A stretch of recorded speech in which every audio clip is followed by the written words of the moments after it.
Hello friends, मैं बलदेव सिंह रंधावा आप सभी को वैसाखी पर्व की शुभकामनाएं और हार्दिक बधाई। फ्रेंड्स, इस नई यूनिवर्सिटी में एलएलबी फर्स्ट ईयर के कॉन्स्टिट्यूशन लॉ पेपर और एलएलएम फर्स्ट ईयर के दूसरा पेपर जो कॉन्स्टिट्यूशन लॉ है, दोनों का सिलेबस यूनिवर्सिटी द्वारा लगभग एक जैसा ही दिया गया है और इस तरह से दोनों ही सब्जेक्ट के और क्लासेस के स्टूडेंट्स इसको एक साथ पढ़ सकते हैं। तो आज हम समझने की कोशिश करेंगे concept of constitution law and constitutionalism. Hindi में कहेंगे संविधान या संवैधानिक कानून और संविधानवाद की अवधारणा।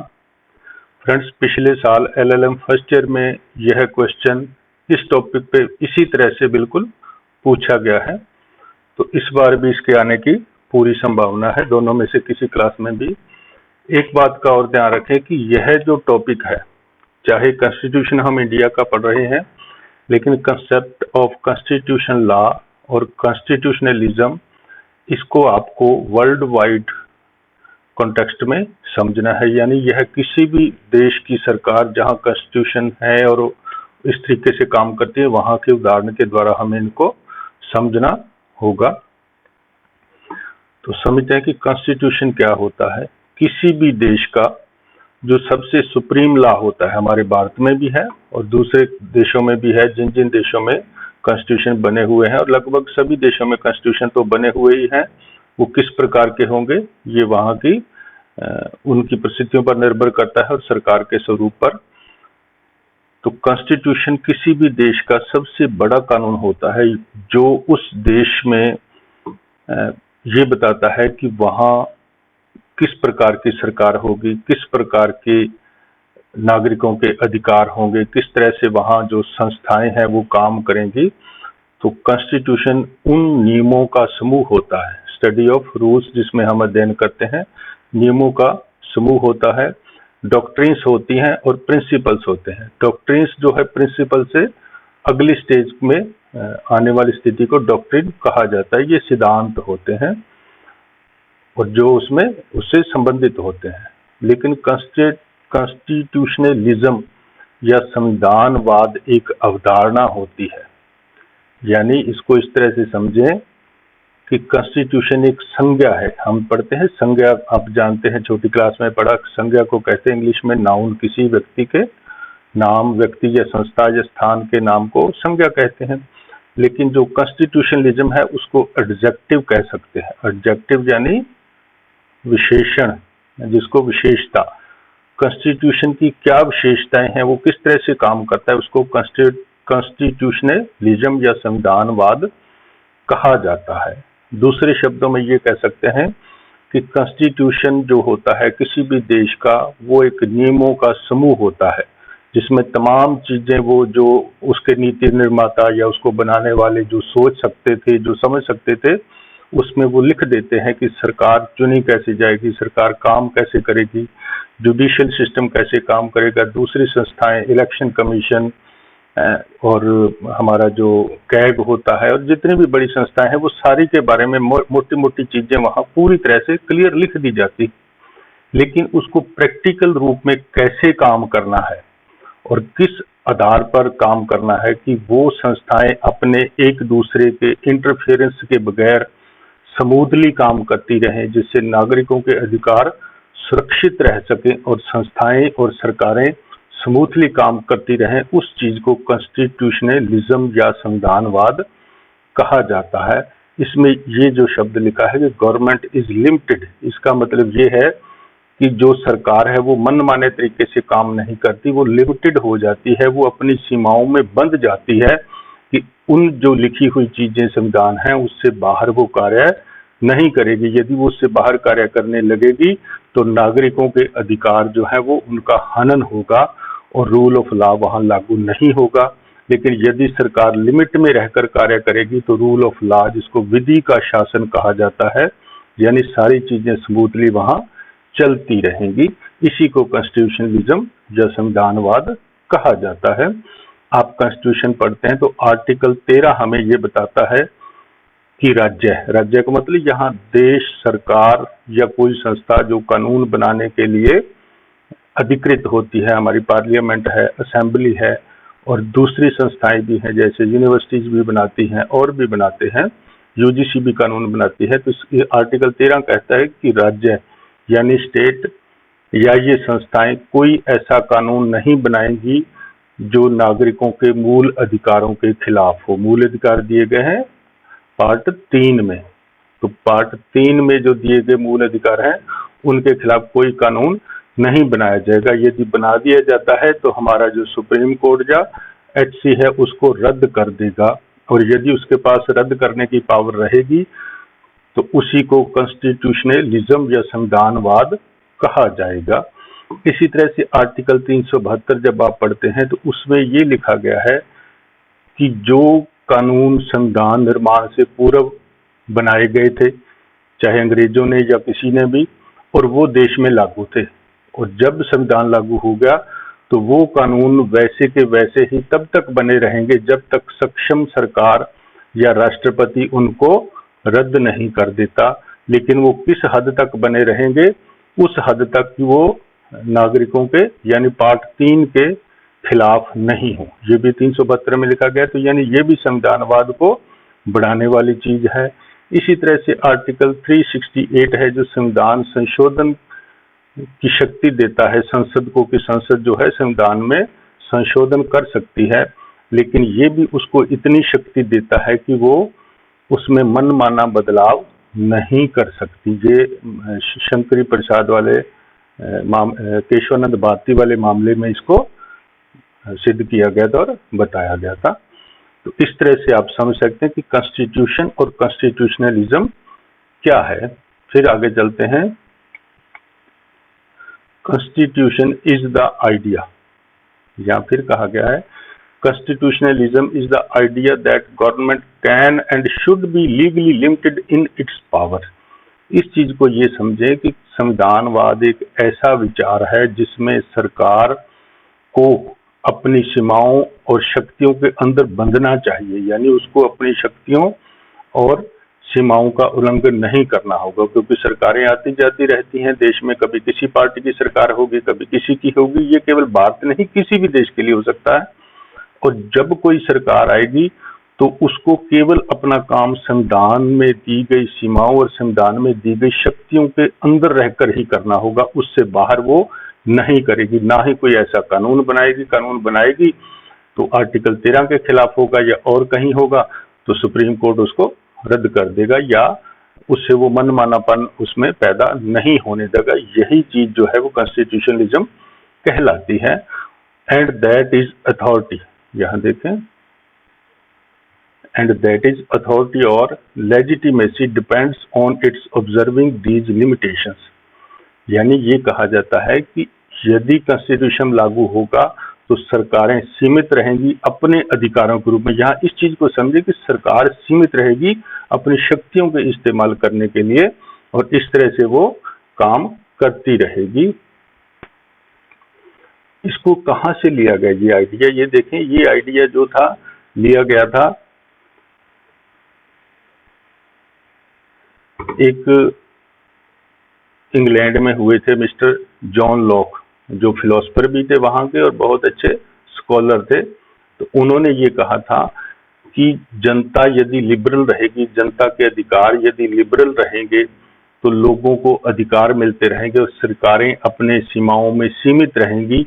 उस चीज को, जॉन लॉक के आइडिया को इस कॉन्स्टिट्यूशनलिज्म से जोड़ा जाता है। जॉन लॉक महोदय को जो जन्म हुआ था वो हुआ था 1632 ईस्वी में इंग्लैंड में, यानी ब्रिटेन में, और 1704 में इनकी डेथ हो गई थी। और दूसरा जो विचार लिया जाता है वो अमेरिकन कॉन्स्टिट्यूशन या अमेरिकन रिपब्लिक के फाउंडर से, जिन्होंने अमेरिकन रिपब्लिक को लागू किया था, यानी अमेरिका संविधान बनाया गया था 1787 से 1779 के बीच में अमेरिकन संविधान बना था। तो इन दो विचारों के आधार पर ही कॉन्स्टिट्यूशनलिज्म का विकास हुआ है। फिर अगली लाइन में समझे, constitution law regulate the government of A state and is the study of the set of rules which governs the relationship in A state between the ruler and the ruled. यहाँ फिर ये कहा गया है कि constitution law संवैधानिक कानून ऐसे नियमों का एक समूह होता है जिसमें सरकार या राज्य के अध्ययन किया जाता है, ऐसे नियमों के समूह का जो रूल करने वाले और रूल्ड होने वाले यानी शासन और शासक और शासित के बीच के संबंधों का अध्ययन किया जाता है। यानी शासक वो होते हैं जो हम पर राज्य करते हैं, राज करते हैं, जैसे सरकारें हैं, और शासित कौन होते हैं, वो जो लोग हैं। और दोनों के संबंध यदि स्मूथ बने रहेंगे तो ये माना जाएगा कि वो देश तरक्की कर रहा है, वहाँ संविधानवाद तरक्की कर रहा है, संस्थाएं अच्छे से काम कर रही हैं और सब चीजें स्मूथली चल रही हैं, देश में शांति है, देश में लोगों को सुविधाएं और व्यवस्थाएं जितनी संभव है वो मिल रही हैं, लोग अपना विकास कर रहे हैं, उनको सब सुविधाएं या सब चीजें उपलब्ध होने की संभावना रहती है। वेरएज फिर देखें, whereas constitutionalism is a doctrine that means a government's authority is determined by a body of laws or constitution। इस चीज को आपको बार बार समझना है कि संविधानवाद वो एक व्यवस्था है, वो विचार है जहां सरकारें संविधान में दिए गए नियमों के अंदर बंधी होती है, वो खुली नहीं होती। जिस तरह से आप कह सकते हैं कि जो डॉग है, जो वाचिंग डॉग है, यदि वो जंजीर से बंधा होगा तो वो घर की रक्षा भी करेगा और दूसरों को नुकसान भी नहीं पहुंचाएगा, लेकिन जैसे ही उसकी जंजीर अगर खोल दी जाए तो वो ना तो घर पे टिकेगा और ना ही वो घर की रक्षा करेगा और दूसरों को काटेगा भी, यानी नागरिकों को। सेम स्थिति बिल्कुल वैसे का वैसा उदाहरण आप यहाँ कर सकते हैं कि कॉन्स्टिट्यूशनलिज्म या संविधानवाद ऐसा सिद्धांत है, ऐसी डॉक्ट्रिन है यहाँ जो सरकारी संस्थाएं हैं जो हम पर राज करती हैं वो कानूनों से बंधी रहेंगी, उनको सीमित अधिकार होंगे जितने दिए गए हैं, उससे अधिक वो ना इस्तेमाल करें, तभी नागरिकों की सुरक्षा होगी और नागरिकों को मिलने वाले नागरिक अधिकारों का हनन भी वहां नहीं होगा। फिर हिंदी में इसको समझे, संवैधानिकता शासन की एक प्रणाली है जिसमें सरकार सीमित होती है, लिमिटेड होती है, यानी सरकार अपनी शक्तियों का इस्तेमाल करने के लिए सीमित होती है, उतनी ही शक्तियों का इस्तेमाल करेगी जितनी संविधान द्वारा उसको प्रदान की गई है, ताकि व्यक्तिगत और सामूहिक स्वतंत्रता के साथ अधिकारों का एडजस्टमेंट या सामंजस्य स्थापित किया जा सके। संवैधानिकता के अभाव में सरकार नागरिकों के अधिकारों का सम्मान किए बिना मनमाने ढंग से अपनी शक्तियों का उपयोग करती है। जिन देशों में या तो संविधान पूरी तरह से है नहीं, या उसको लागू नहीं किया जाता, या उसमें वहां के राजा लोग उस संविधान को मानने से इनकार कर देते हैं, राजा या रूलर, तो वहां फिर आप जानते हैं कि क्या हाल होता है। हमारे पड़ोसी देशों में इन समय किस तरह के हालात हो रहे हैं, ये इसी का कारण है कि वहां संवैधानिकता फेल हो रही है।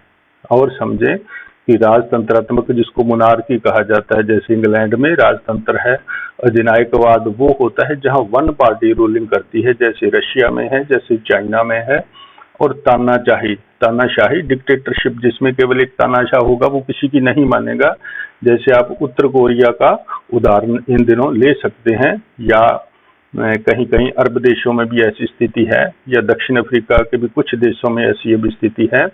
तो वहाँ एक ही व्यक्ति जो है वो व्यवस्थाएं संभालता है और वहाँ संविधान या तो होता नहीं या संविधान की वहाँ मानी नहीं जाती, और जो भी लोग काम करता है वो जो सिंगल पर्सन उसी की ही चलती है। तो इस तरह से वहाँ संविधानवाद नहीं होता, नागरिकों के अधिकारों का भी हनन होता रहता है यदि वो उचित रूप से कार्य नहीं करते। व्यक्तिगत और सामूहिक अधिकारों की अक्सर तानाशाही शासन में अवहेलना होती है। राजतंत्र जैसे इंग्लैंड में वहाँ बहुत स्मूथली चल रहा है, वहाँ ऐसी कोई टेंशन नहीं है, कोई परेशानी नहीं है। लेकिन आप उत्तर कोरिया के बारे में यदि पढ़ते होंगे तो आप देखते हैं कि वहाँ स्थिति ऐसी है। चाइना में वन पार्टी की रूलिंग है, संविधान नहीं है लेकिन वन पार्टी की रूलिंग है, और वहाँ हमारे जितनी स्वतंत्रता हमारे देश जितनी वहाँ नहीं है। तो क्योंकि वहाँ कोई कानूनी दस्तावेज नहीं, हमारे देश में संविधान है, जरा सी बात हुई तो तुरंत हम लोग, वकील लोग, दूसरे लोग, विरोधी लोग तुरंत कोर्ट में पहुंच जाते हैं कि इस सरकार के द्वारा या इस अधिकारी के द्वारा संविधान के इस अनुच्छेद की पालना नहीं की गई या उसका उल्लंघन किया गया है। लेकिन जिन देशों में संविधान लिखित में होगा ही नहीं, तो कोई परिभाषित नहीं होगा, कोई सीमाएं नहीं होंगी और ना ही उसको कोई सुनने वाला होगा। तो इसलिए तानाशाही में किसी को जिम्मेदार ठहराने की व्यवस्था भी नहीं होती। और देखें, अब आता है कि कॉन्स्टिट्यूशनलिज्म के लक्षण क्या हो सकते हैं। तो हमारे देश में या किसी भी ऐसे देश में जो लक्षण होंगे वो होता है कि कॉन्स्टिट्यूशन जो होता है वो हमेशा लिखित होता है ज्यादातर देशों में। तो हमारे देश का लिखित है, हालांकि इंग्लैंड का लिखित नहीं कहा जाता। ये बात नहीं है कि वहाँ लिखित नहीं है, वहाँ जिस तरह से हमारे यहाँ सारी चीजें एक दस्तावेज में पिरो दी गई हैं, वहाँ एक में नहीं है, लेकिन चीजें वो सारी हैं। क्योंकि हम जब एकदम से आजाद हुए तो हमें सब चीजों का ध्यान था, तो हमारे नेताओं ने या हमारे संविधान निर्माताओं ने सब चीजों को एक जगह पिरो दिया। और इंग्लैंड में वहां का शासन बड़े सालों से, सदियों से पुराने से चल रहा था, इसलिए उन्होंने जब जब उनको किसी चीज की जरूरत पड़ी वो उसको बनाते और लिखते रहते हैं। इसलिए कह देते हैं कि वहां लिखित संविधान नहीं है, जबकि लिखित संविधान एक जगह नहीं है, चीजें वहां उनके पास सारी की सारी मौजूद हैं। और दूसरा इसका लक्षण होता है इंडिपेंडेंट जुडिशरी, स्वतंत्र न्यायपालिका। हमारे देश में न्यायपालिका स्वतंत्र है, हालांकि इन दिनों इस पर बड़ी चर्चा चल रही है। जस्टिस रमन्ना का कल भी एक बयान आया है, तो आप उसको भी अपना ज्ञान बढ़ाने के लिए पढ़ सकते हैं। हमारे यहाँ कोलिजियम सिस्टम है जो जजों की नियुक्ति करता है। फिर आता है जुडिशियल रिव्यू। जुडिशियल रिव्यू का मतलब होता है कि जब सरकारें कोई कानून बनाती हैं या ऐसा कार्य करती हैं, तो उसको न्यायपालिका उसका रिव्यू कर सकती है, यानी उसको पुनर्विलोकन कर सकती है, उसको देख सकती है। और यदि वो संविधान के खिलाफ है तो उसको असंवैधानिक घोषित कर दिया जाता है। और इसी असंवैधानिक घोषित करने को, अनकॉन्स्टिट्यूशनल डिक्लेयर करने को ही कॉन्स्टिट्यूशनलिज्म कहा जाता है। फिर आता है कि रूल ऑफ लॉ। हमारे यहाँ विधि का शासन है, या किसी भी उस देश में विधि का शासन होता है जहाँ संविधानवाद होता है। एक व्यक्ति का राज वहां नहीं होता है। रूल ऑफ लॉ होता है, एक सेट ऑफ रूल होता है, एक सिस्टम होता है कि पहले संसद कानून बनाएगी, फिर उसको एग्जीक्यूटिव लागू करेगी, और यदि उस पर कुछ गड़बड़ है तो जुडिशरी उसको स्टक डाउन कर देगी। उसी को रूल ऑफ लॉ कहा जाता है। यानी किसी व्यक्ति को बिना उसका पक्ष सुने जुडिशियल सिस्टम या नेचुरल जस्टिस के खिलाफ, उसके खिलाफ एक्शन नहीं लिया जाता। इन सारी चीजों को मिलाकर ही रूल ऑफ लॉ कहा जाता है। और सेपरेशन ऑफ पावर, हमारे यहाँ सभी जो शक्तियों के कार्य करने की है, जैसे हमारे यहाँ संसद है जो कानून बनाती है, ये इसको अलग है। फिर एग्जीक्यूटिव है जिसमें राष्ट्रपति, प्रधानमंत्री आते हैं, और फिर जुडिशरी है। तो ये तीनों ही अपने अपने कामों को करने के लिए इनकी शक्तियां हैं, एक दूसरे के कामों में जहां तक हो सके ये इंटरफेयर नहीं करते। इसी को सेपरेशन ऑफ पावर्स कहा जाता है। इसमें वैर विरोध या विरोधाभास नहीं होता। फिर आता है फंडामेंटल राइट्स। तो हमारे संविधान में आर्टिकल 12 से लेकर 35 तक जो है वो फंडामेंटल राइट्स दिए गए हैं। हालांकि उसमें से कुछ छवि संपत्ति का अधिकार वगैरह खत्म किया गया है। तो ये एक संविधान की विशेषता होती है कि जिसमें फंडामेंटल राइट्स नागरिकों को दिए जाते हैं कि वो किसी भी हालत में सस्पेंड नहीं होंगे, या कब सस्पेंड होंगे तो उस पर निश्चित सीमाएं होती हैं। फेडरलिज्म का मतलब होता है भाईचारा। तो हमारे यहाँ जितने भी स्टेट्स हैं, जो राज्य हैं, 28 + 7 या 8 जितने भी हैं, तो सबकी सुनी जाती है। जब भी कोई सामूहिक चर्चा होगी तो सभी राज्यों से हमारे यहाँ राज्यसभा में मेंबर चुनकर आते हैं, लोकसभा में आते हैं। तो फेडरलिज्म एक रूप है कि सबकी सुनकर ही किसी कोई निर्णय पर पहुंचा जाता है। फिर आता है लिविंग लॉ। लिविंग लॉ का मतलब होता है कि जीवित कानून। हमारे यहाँ जो संविधान है, जब नीति निर्माताओं ने या हमारे संविधान निर्माताओं ने संविधान का निर्माण किया था 1950 में, तो जितना कुछ वो सोच सकते थे, जितना कुछ उनके संभव था, वो सब कुछ उन्होंने उसमें लिख दिया था। लेकिन समय के अनुसार एवोल्यूशन होता है, विकास होता है, जरूरतें बढ़ती हैं, तो इसलिए उन्होंने ये भी उसमें लिख दिया गया है कि जब आवश्यकता होगी तो संविधान में संशोधन करके नई चीजें लिखी जा सकेंगी और पुरानी चीजें, अनावश्यक चीजों को हटाया जा सकेगा।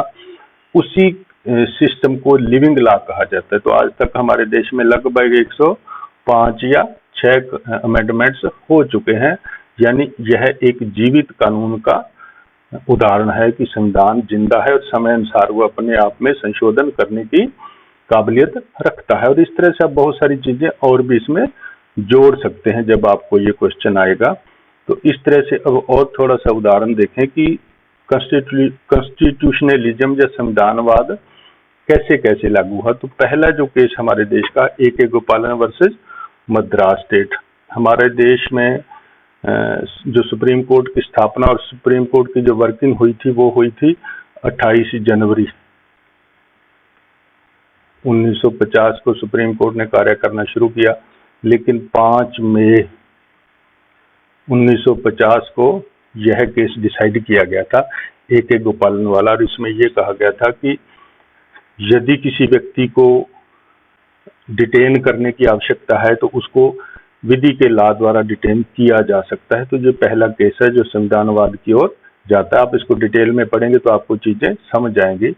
इसी तरह से केशवानंद भारती वाला केस जो फेमस केस है, जिसमें संविधान के बेसिक स्ट्रक्चर को खत्म करने या उसमें चेंज करने की बात की गई थी। तो यहाँ ये कहा गया था कि संसद चाहे तो संविधान में पूरा बदलाव कर सकती है, लेकिन उसके बेसिक स्ट्रक्चर या बेसिक जो उसकी चीजें उनमें नहीं बदल सकती। तो बेसिक स्ट्रक्चर क्या कहा जाएगा? बेसिक स्ट्रक्चर वही चीजें हैं जो संविधानवाद को जिंदा रखती हैं, यानी जुडिशियल रिव्यू की पावर है, दूसरी पावर्स हैं, नागरिकों के मूल अधिकार हैं, कितने हैं। तो इन चीजों को ही बेसिक स्ट्रक्चर कहा गया है। फिर आता है राज नारायण वर्सेस इंदिरा गांधी वाला केस। तो ये केस था जब इंदिरा गांधी इलाहाबाद में अपना इलेक्शन यूपी में हार गई थी 1975 में। तो उनके खिलाफ इलाहाबाद हाईकोर्ट में केस लगा। तो इलाहाबाद हाईकोर्ट में उनके चुनाव को रद्द कर दिया था।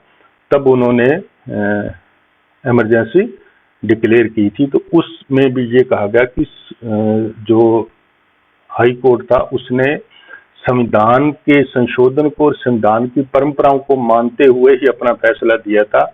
वो किसी उस वक्त के बड़े राजनेता जैसे इंदिरा प्रधानमंत्री थी तो उनसे डरकर उन्होंने अपना फैसला नहीं दिया था। तो कह सकते हैं कि संविधानवाद की जीत वहां हुई थी। इसी तरह से शिवकांत शुक्ला वर्सेस ADM जबलपुर 1975 वाला है। जब इमरजेंसी चल रही थी तो शिवकांत शुक्ला को जेल में डिटेन कर दिया गया और उनको वकील से मिलने की या अपील करने की इजाजत नहीं दी गई। तो ये मामला जब सुप्रीम कोर्ट पहुंचा तो सुप्रीम कोर्ट ने कहा था कि चाहे इमरजेंसी लगी हो, लेकिन नागरिकों के जो मूल अधिकार हैं आर्टिकल 21 और 22 वाला, उनको आप इमरजेंसी के दौरान भी सस्पेंड नहीं कर सकते। तो यानी यहाँ भी संविधानवाद की जीत दर्ज होती है। फिर आता है जस्टिस रिटायर्ड पुत्तास्वामी केस 2017 वाला केस है। इसमें आधार कार्ड में जो जानकारी जुटाई जाती है, ये सुप्रीम कोर्ट से रिटायर्ड जस्टिस है पुत्तास्वामी, तो उन्होंने ये केस लगाया। तो उन्होंने कहा मैं आधार कार्ड नहीं बनाऊंगा क्योंकि इससे मेरे राइट टू प्राइवेसी का हनन होता है, वायलेशन होता है। तो सुप्रीम कोर्ट ने उनकी बात को सही माना और उसमें उन्होंने अपना मत दिया। तो यानी संविधानवाद को वहां फिर जिंदा रखा गया। तो इस तरह से आप समझ सकते हैं कि जब संवैधानिकता और संविधान के विचारों में बढ़ोतरी होती है तो हम ये मानते हैं कि संविधानवाद का विकास हो रहा है। इसका बिल्कुल ताजा उदाहरण आप देखें, हमारे पड़ोसी देश पाकिस्तान में अभी 10 तारीख को जो हुआ है, तो वहाँ जो सरकार थी वो इमरान साहब जो पहले वहाँ प्रधानमंत्री थे, तो अभी वो उनकी सरकार बदल गई है। तो बिल्कुल वो इस तरह से घटनाक्रम हुआ है कि संवैधानिक तरीके, चाहे उनका ये उनके देश का एक निजी मामला, हमें उन पर ज्यादा बात नहीं करते, लेकिन यदि हम इस टॉपिक के लिहाज से बात करें तो उनकी सरकार कॉन्फिडेंस उसके पास नहीं रहा था जितनी वोट चाहिए होती है, 172 से कम हो गई थी। उनके लोग बदल गए, वो किस तरह बदले वो अलग बात है। तो उनकी सरकार अल्पमत में आ गई और फिर दूसरा जो विरोधी पक्ष था उन्होंने वहां कहा कि हम इस सरकार के खिलाफ अविश्वास प्रस्ताव लाते हैं। तो वहां स्पीकर या डिप्टी स्पीकर ने उसकी बात को नहीं माना। तो वो बात पाकिस्तान के सुप्रीम कोर्ट में पहुंची और सुप्रीम कोर्ट ने ये कहा कि किसी पार्टी के पास बहुमत है या नहीं, किसी सरकार के पास बहुमत है या नहीं, इस चीज को आपको केवल हाउस के फ्लोर पर ही टेस्ट किया जाएगा। इसको floor test, house floor test कहते हैं। और ये हमारे जो फेमस केस था, जो कर्नाटक राज्य का BR बसई या कुछ ऐसा था, एकदम मैं भूल रहा हूं उसको, SR बोमई केस जो था, उसमें ये हेल्ड किया गया था हमारे सुप्रीम कोर्ट के द्वारा कि यदि किसी विधानसभा या संसद में जब कभी भी बहुमत की गणना होगी या निम्न मत की गणना होगी, तो वो केवल उस हाउस के अंदर ही वोटों की गिनती के द्वारा, सदस्यों के स्पष्ट बहुमत और वोटिंग के द्वारा ही तय की जाएगी। और बिल्कुल इसी सिद्धांत के आधार पर पाकिस्तान के ऑनरेबल सुप्रीम कोर्ट में ये बात कही कि इस चीज को आपको उसकी जो नेशनल असेंबली है पाकिस्तान की, वहीं तय करना होगा। और उसी हिसाब से वहां तय हुई और वो सरकार बदल गई। तो हमें इस बात पे ये बड़ी अच्छी बात हुई कि हमारे पड़ोसी देश में ये पहली बार हुआ कि वहां इस तरह से सरकार एक विश्वास मत खोने के कारण बदली और दूसरी सरकार आई। नहीं तो अक्सर वहां क्या होता है कि इस तरह की स्थिति में मिलिट्री राज आता है। तो ये इस तरह से आप समझ सकते हैं कि ये संविधानवाद की वहां जीत हुई है। तो इन चीजों के आधार पे हमें ये समझना चाहिए कि संवैधानिक कानून या संविधान या संवैधानिक कानून और संविधानवाद में क्या अंतर है। तो इस तरह से आपको ये चीजें समझाई होंगी। अब थोड़ा आप इसको पूरी तरह से जब 2-4 बार यहाँ देखें या कहीं और देखें तो डिटेल में चीजें देखेंगे। कितने ये केस लाज हमने 5-4 में शॉर्ट में बात की है। तो इनके आधार पर जब आप अपनी बात वहां कहेंगे एग्जामिनर को, तो आपकी बात समझ भी आएगी और अच्छी भी होगी। तो मिलते हैं फिर नेक्स्ट टाइम नेक्स्ट टॉपिक पर। Okay, thank you.